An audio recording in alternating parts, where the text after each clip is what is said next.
Well, this deal comes just hours after an Israeli attack on the southern suburb of Beirut, which Donald Trump condemned.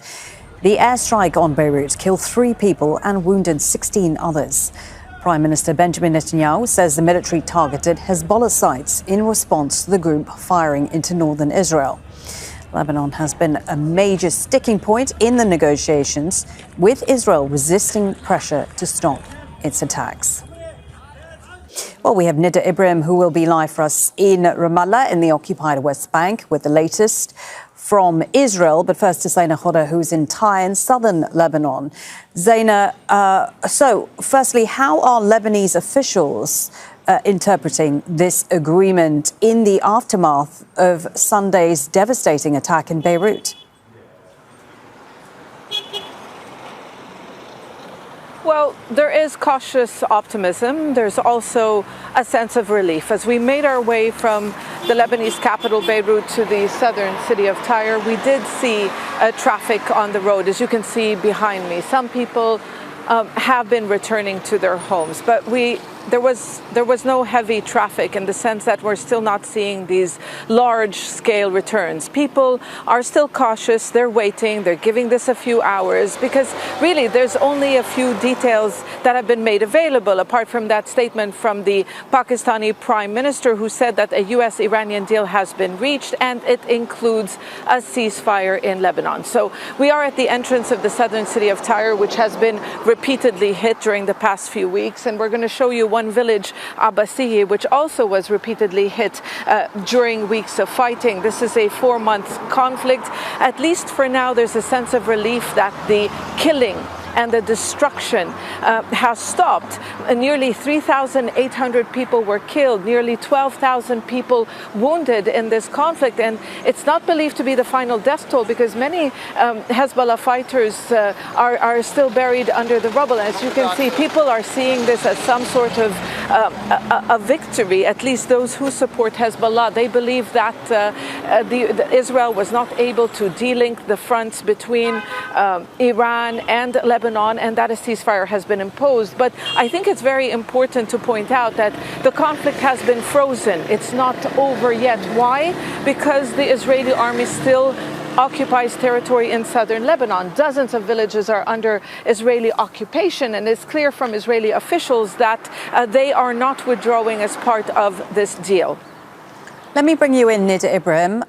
You are, of course, following developments from Israel, from Ramallah and the occupied West Bank. Nida, as Zaina was saying, for now, we still have the Israeli army in southern Lebanon.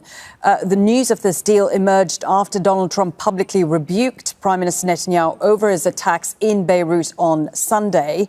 Do we have much reaction now from Prime Minister Netanyahu and Israel more generally about what they intend to do next?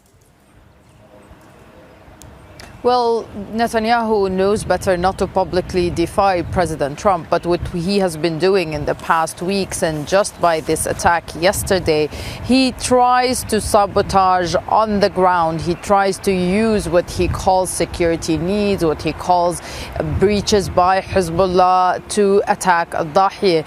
This is a man who has seen ceasefires as a different way than everyone else understands ceasefire, and he continues to try and breach the ceasefire in Gaza under different excuses. It would be difficult to imagine that he would be abiding by it. Maybe he will try and find a way to push further, because it's important for him to show his people that at least he's achieving something in Lebanon while he could not achieve much in Iran. According to Yadda'ut Ahronot, that's the main newspaper in Israel, they say that part of the talks between President Trump and Netanyahu has included the insistence on not to withdraw from southern Lebanon.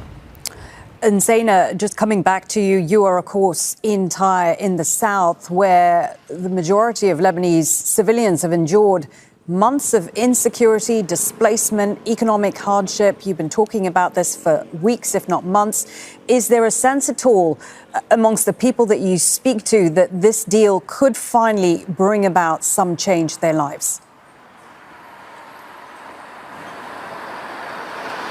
Well, Well, Lebanon really is being seen as the test on whether or not this deal will be implemented, or whether or not it will hold.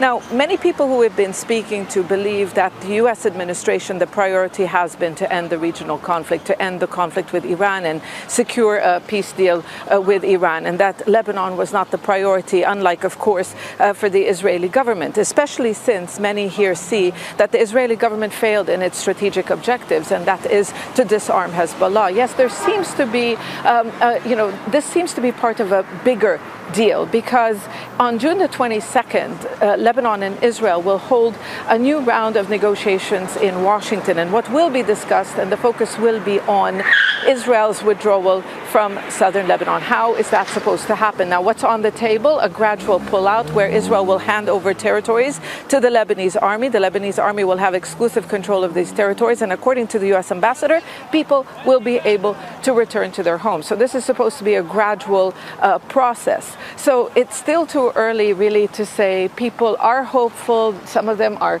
returning to their villages to check on their homes, to check whether or not their homes are still standing, because there has been massive destruction across southern Lebanon. Zaina Khoda there from Tyre in southern Lebanon. Many thanks for your reporting. Back to you, Nida, in Ramallah, in the occupied West Bank. So I wonder, how is this deal going down in Israel, particularly among right-wing voters who were expecting a much more decisive outcome in Lebanon, in Iran? Does this agreement weaken Prime Minister Netanyahu politically? Definitely it does, because this is a man who has promised very big goals that he could not achieve, not in Iran, not yet in Lebanon at least. But you have confirmations from people close to Netanyahu, like Minister Miki Zohar, who has been saying this morning that Trump and Netanyahu are friends, that he will have some surprises for Netanyahu to help him win the election. So it really depends on which side of the spectrum these politicians are, and that's why the remarks are coming along that spectrum. But at the same time, you're talking about average voters who have been seeing Netanyahu for decades as the strong man of Israel, as someone who has been defying presidents of the U.S. time and again in the benefit of what they believe is Israel's security and Israel's safety. And now that image has taken a deep hit, and that will no doubt affect Netanyahu's popularity, as we've been seeing him dwindling in recent polls. But that on the ground, that he could not diminish the attacks from Hezbollah, that he had to respond to ceasefires, that he might actually have to withdraw his troops from southern Lebanon, that he could not topple the regime in Iran, that he could not deal with Iran's ballistic program as well as the nuclear program. All of these issues he's been promising his people with, and he could not fulfill. So that will no doubt have an effect on his popularity, on his standing in the Israeli society. But he will definitely, as we know Netanyahu, he will try to lobby, he will try to hold on to power until the very last minute. And how would that be? How will he try to cling to power? We'll have to wait and see. Nida, thank you for that. Nida Ibrahim there for us in Ramallah.